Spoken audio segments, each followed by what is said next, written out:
और जितनी ज़िंदगी आपकी है, जितनी सांसें आप कहते हैं कि लिखी हुई हैं, गारंटी से कह रहा हूँ कि 10 साल बढ़ जाएंगे। कुछ और लोगों के आप कम कर देंगे अलग बात है, लेकिन अपने 10 साल बढ़ा लेंगे। इसलिए ये सीखना बहुत ज़रूरी है कि कैसे लेट गो करना है ज़िंदगी की चीज़ों को। 3-4 प्रसंग होते हैं। एक होता है कि आप किसी को बहुत चाहते हैं पर वो आपको नहीं चाहता। आपकी उम्र में ये सब तो खेल होता है, और क्या खेल होता है। मेरे घर में 2 बच्चे हैं 17 साल के, तो मैं उनको देख के समझता रहता हूँ। वो मुझसे छुप छुप के किसी से बात करते हैं और मैं छुप छुप के सुन लेता हूँ।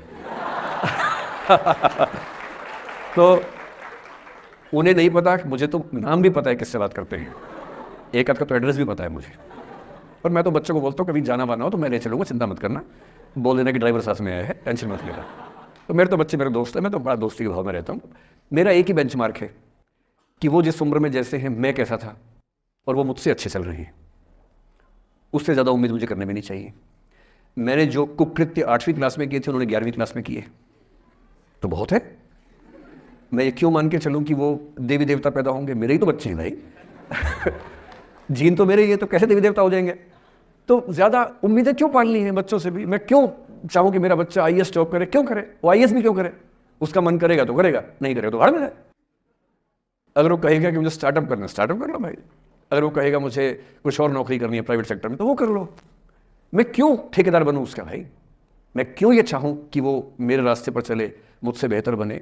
ये सब बेकार की बातें हैं। और पेरेंट्स, आज तो बच्चों से बात कर रहा हूँ, जैसे मैं पेरेंट्स से बात करता हूँ उनकी बहुत क्लास लगाता हूँ कि पेरेंट होना और बच्चे का दुश्मन होना कई बार बराबर हो जाता है।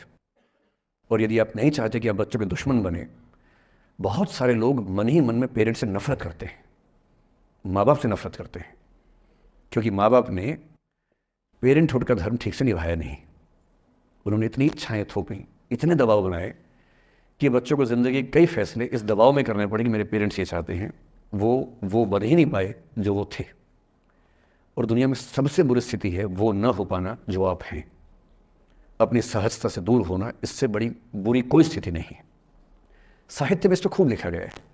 कामायनी एक रचना बड़ी प्रसिद्ध है जयशंकर प्रसाद की, उसमें मूल समस्या ही ये है, ज्ञान दूर कुछ क्रिया भिन्न है, इच्छा क्यों पूरी हो मन की, एक दूसरे से न मिल सके यही विडंबना है जीवन की। आपका दिमाग कुछ कहता है, दिल कुछ कहता है, कर कुछ हो रहे हैं आप। जिस व्यक्ति का दिमाग, दिल और हरकतें आपस में कनेक्टेड हैं, कंसिस्टेंट हैं, उससे ज़्यादा सुखी कोई मनुष्य नहीं है। इसलिए मैं अक्सर कहता हूँ कि आप खुश हैं या नहीं, इसका सबसे बड़ा पैरामीटर ये है, आपका दिमाग, आपका दिल, आपकी हरकतें, आपके एक्ट्स अगर कंसिस्टेंट हैं, कोहेरेंट हैं, कनेक्टेड हैं, इंटीग्रेटेड हैं, तो आपसे ज़्यादा सुखी कोई नहीं है। और यदि आप पूरी ज़िंदगी केवल निभाने में खर्च कर देते हैं तो ठीक है, दुनिया की निगाह में आप सफल होंगे, पर किस दिन खबर आ सकती है कि अच्छे आदमी थे, नहीं झेल पाए, अंत में दिल का दौरा पड़ जाता है, बीपी हो जाता है, डायबिटीज़ हो जाता है।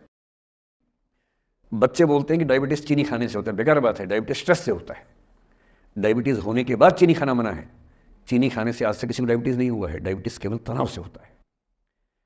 तनाव पहले ही दुनिया में इतने सारे हैं, नौकरी के तनाव, कितने झंझट दुनिया में हैं, उसके ऊपर से अपने स्वभाव से दूर होने का तनाव।